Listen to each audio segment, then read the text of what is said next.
In this video, I'll show you how to enable currency codes on your Shopify products in Horizon theme. By default, the currency codes are usually displayed on pages like cart page, as in my case, beside the estimated total, it says 500 Canadian dollars. However, you can also enable them on product pages and product cards to make your pricing more transparent. To make this change, first of all, log into your Shopify admin account, then left side of the screen, click on the online store. Then look for Horizon theme, in my case it's version 3.5.0, and then select Edit Theme. Once the editor loads, on the left side of the screen, click on Theme Settings and lose a gear icon, then scroll a bit down till you find the Prices section, right here. Let's expand it, and right over here you can enable the currency codes in different areas of your store, as in my case it's enabled on product pages, the product cards, and cart items.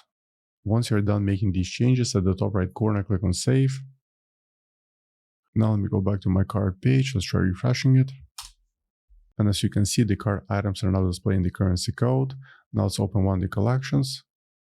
And right here, every single product card is now displaying the Canadian currency code. Now let's open the product page. And yeah, it's also displayed here as well. So for now, that's all for this video. I hope you found it useful. If more Shopify tutorials, please come to my channel. Thank you.